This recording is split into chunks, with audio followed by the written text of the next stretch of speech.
दोस्तों, कृष्ण जन्माष्टमी की सही तारीख क्या है? जन्माष्टमी पर सुख समृद्धि के लिए करें यह उपाय। हिंदू धर्म में श्री कृष्ण जन्माष्टमी का त्योहार बहुत खास होता है। जन्माष्टमी का त्योहार सिर्फ भारत में ही नहीं बल्कि विदेशों में बसे भारतीय भी पूरी आस्था व उल्लास से मनाते हैं। पौराणिक मान्यताओं के अनुसार भगवान कृष्ण का जन्म भाद्र मास के कृष्ण पक्ष की अष्टमी को हुआ था, इसलिए इस शुभ तिथि को भगवान कृष्ण के जन्मोत्सव के रूप में मनाया जाता है। भगवान कृष्ण की जन्मस्थली मथुरा में इस त्योहार को बहुत धूमधाम से मनाया जाता है। जन्माष्टमी के दिन मंदिर से लेकर हर घर में कृष्ण जन्म और पूजा की खास तैयारी की जाती है। मथुरा वृंदावन में श्री कृष्ण जन्माष्टमी की खास रौनक देखी जाती है। ऐसे में चलिए जानते हैं साल 2023 में कृष्ण जन्माष्टमी कब है।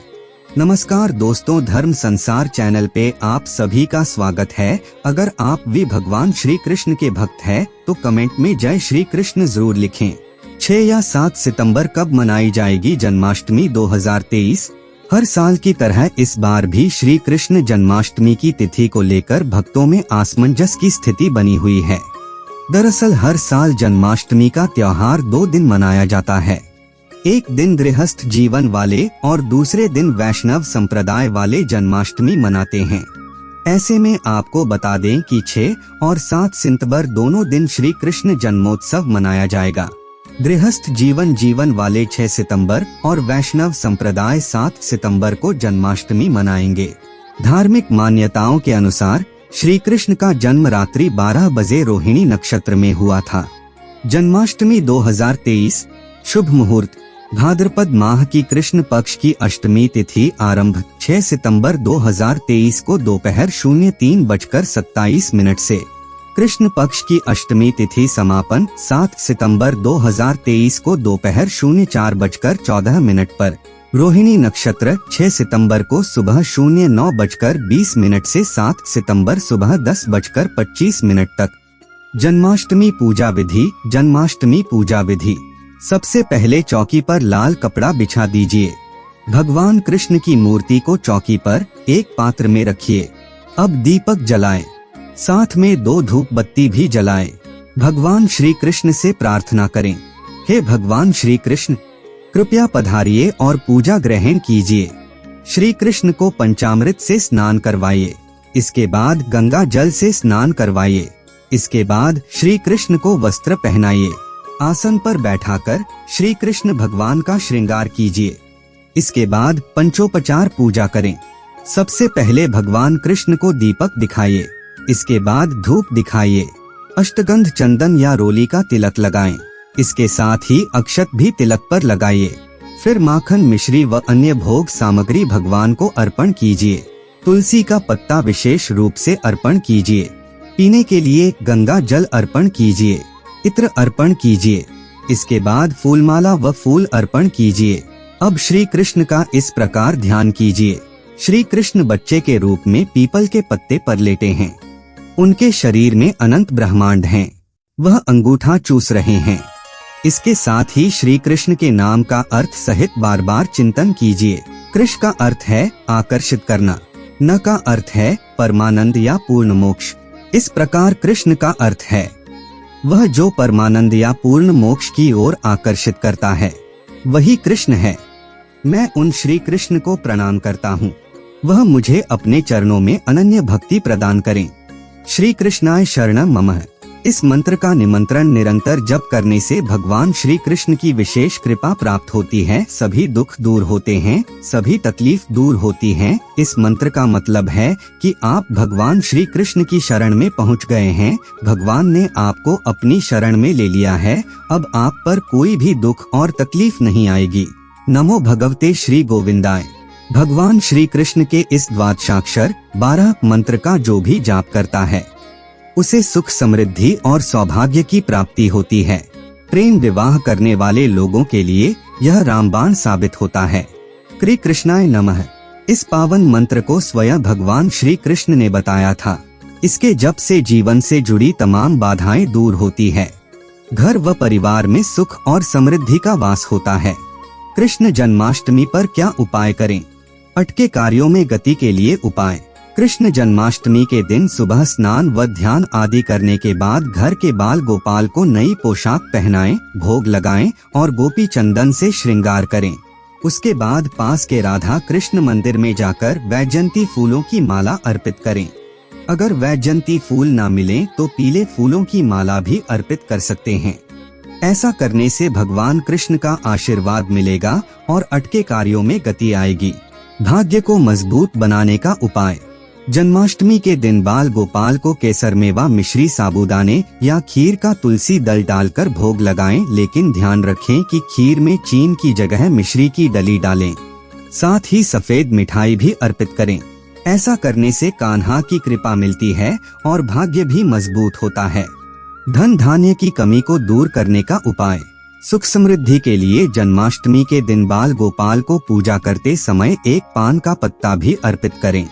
फिर पत्ते पर सिंदूर से श्री लिखें और फिर उसको पूजा करने के बाद जहां पैसा रखते हो वहां रख दें। ऐसा करने से घर में धन धान्य की कमी नहीं होती और धन संबंधित समस्या दूर होती है। आर्थिक तंगी होगी दूर करने का उपाय। कर्ज की समस्या से परेशान हैं तो जन्माष्टमी के दिन दक्षिणावर्ती शंख से भगवान कृष्ण का अभिषेक करें। दक्षिणावर्ती शंख को लक्ष्मी का स्वरूप माना गया है और लक्ष्मी पूजा में इस शंख के बिना पूजा पूरी नहीं होती। ऐसा करने से आर्थिक तंगी दूर होती है और लक्ष्मी की प्राप्ति होती है। व्यवसाय में उन्नति के लिए उपाय। कृष्ण जन्माष्टमी के दिन सुबह शाम 11 बार तुलसी की परिक्रमा करें और घी का दीपक जलाएं। इसके बाद 108 बार ओम नमो भगवते वासुदेवाय मंत्र का जप करें। साथ ही कपूर जलाकर उस पर थोड़ी मिश्री डाल दें और कपूर और मिश्री का दान भी करें। ऐसा करने से नौकरी व व्यवसाय में उन्नति होती है।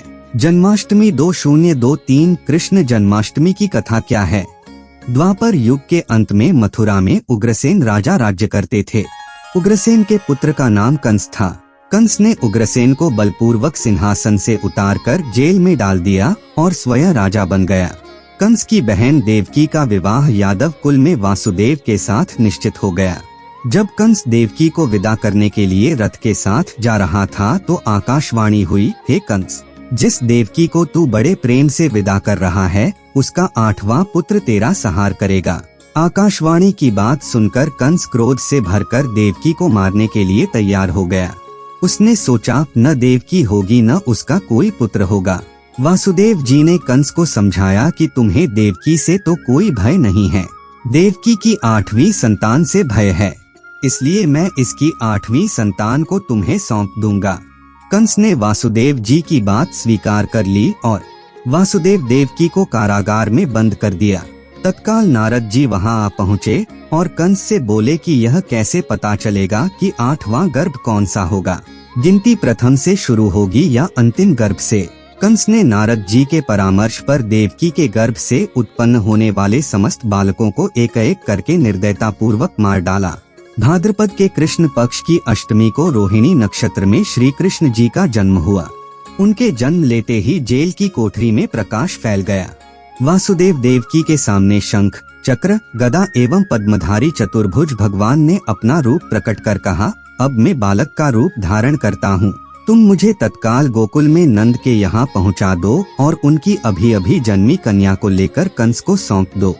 वासुदेव जी ने वैसा ही किया और उस कन्या को लेकर कंस को सौंप दिया। कंस ने जब उस कन्या को मारना चाहा तो वह कंस के हाथ से छूटकर आकाश में उड़ गई और देवी का रूप धारण कर बोली कि मुझे मारने से क्या लाभ है, तेरा शत्रु तो गोकुल पहुंच चुका है। यह दृश्य देखकर कंस हतप्रभ और व्याकुल हो गया। कंस ने श्री कृष्ण को मारने के लिए अनेक दैत्य भेजे। श्री कृष्ण जी ने अपनी अलौकिक माया से सारे दैत्यों को मार डाला। बड़े होने पर कंस को मारकर उग्रसेन को राजगद्दी पर बैठाया। जन्माष्टमी का महत्व। इस पावन दिन देश के सभी मंदिरों का श्रृंगार किया जाता है। भगवान श्री कृष्ण अवतार के उपलक्ष्य में झांकियां सजाई जाती हैं।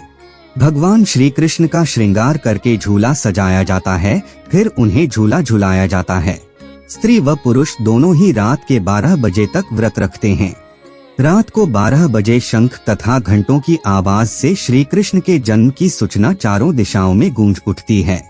भगवान श्री कृष्ण जी की आरती उतारी जाती है और भोग लगाकर प्रसाद का वितरण किया जाता है। श्री कृष्ण जन्माष्टमी के दिन व्रत रखने से संपूर्ण इच्छाओं की पूर्ति होती है। इस दिन विधि पूर्वक यशोदा नंदन की पूजा करने से सुख समृद्धि का आशीर्वाद मिलता है। वहीं जिन दंपतियों की संतान की चाह है वे जन्माष्टमी की दिन लड्डू गोपाल की उपासना जरूर करें। साथ ही उन्हें माखन, दही, दूध, खीर, मिश्री और पंजीरी का भोग भी लगाएं। भगवान विष्णु ने इस धरती पर कई अवतार लिए, जिसमें हर अवतार की अपनी खासियत और अपनी महिमा थी। लेकिन अगर सबसे मनमोहक और सबसे ज्यादा लोकप्रिय अवतार की बात की जाए तो वह भगवान श्री कृष्ण है। भगवान कृष्ण की प्रिय चीजें पूजा में अवश्य शामिल करें ताकि आपकी पूजा सफल हो। आप जानेंगे कि भगवान श्री कृष्ण की पूजा में किन किन चीजों की आवश्यकता होती है। अन्य शब्दों में कहा जाए तो किन चीजों के बिना भगवान श्री कृष्ण की पूजा अधूरी मानी जाती है। धार्मिक ग्रंथों के मुताबिक जन्माष्टमी के मौके पर भगवान श्री कृष्ण की विधि विधान से पूजा करने से जातक के सभी संकटों का निवारण होता है। साथ ही उसकी सभी प्रकार की मनोकामनाएं भी पूरी होती है। वही ब्रह्मवैवर्त पुराण के मुताबिक भगवान श्री कृष्ण की पूजा में जिन 10 चीजों का होना जरूरी माना जाता है वह इस प्रकार से है। आसन, भगवान श्री कृष्ण की प्रतिमा सुंदर आसन पर स्थापित करनी चाहिए।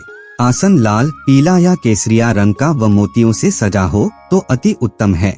पाग, जिस बर्तन में भगवान के चरणों को धोया जाता है उसे पार्क कहा जाता है। इसमें शुद्ध पानी भरकर फूलों की पंखुड़ियां डालनी चाहिए। इसमें भगवान को स्नान कराना चाहिए। पंचामृत, यह शहद, घी, दही, दूध व शक्कर को मिलाकर तैयार किया जाता है। अनुलेपन, पूजा में उपयोग आने वाले दूर्वा, कुमकुम, अक्षत, अबीर, सुगंधित फूल व शुद्ध जल को अनुलेपन कहा जाता है। आचमनीय, आचमन शुद्धिकरण के लिए प्रयोग में आने वाले जल को आचमनीय कहते हैं। इसमें सुगंधित इत्र व फूलों को डालना चाहिए। स्नानीय, श्री कृष्ण के स्नान के लिए प्रयोग में आने वाले द्रव्यों पानी, दूध, इत्र, पुष्प व सुगंधित पदार्थ को स्नानीय कहा जाता है, जिसका प्रयोग लड्डू गोपाल के स्नान में किया जाता है। पुष्प, भगवान श्री कृष्ण की पूजा के लिए सुगंधित व ताजे फूलों का प्रयोग करना चाहिए। इसमें वैजयंती माला अवश्य होनी चाहिए। भोग, जन्माष्टमी की पूजा के लिए बनाए जा रहे भोग में मिश्री, ताजी मिठाइयाँ, ताजे फल, लड्डू, खीर, तुलसी के पत्ते, माखन, मिश्री अवश्य शामिल करना चाहिए। धूप, विभिन्न पेड़ों के अच्छे गोंद व अन्य सुगंधित पदार्थों से बनी धूप अगरबत्ती श्री कृष्ण को बहुत प्रिय मानी जाती है। दीप, यह चांदी, तांबे या मिट्टी के बने दिए में गाय का शुद्ध घी डालकर भगवान की आरती विधि विधान पूर्वक उतारनी चाहिए। तो दोस्तों, आज के लिए इतना ही। उम्मीद करते हैं हमारे द्वारा दी गई जानकारी आपको पसंद आई होगी। तो मित्रों, यह वीडियो आपको पसंद आई हो तो वीडियो को लाइक और चैनल को सब्सक्राइब जरूर कीजिए। और वीडियो को अंत तक देखने के लिए बहुत बहुत धन्यवाद।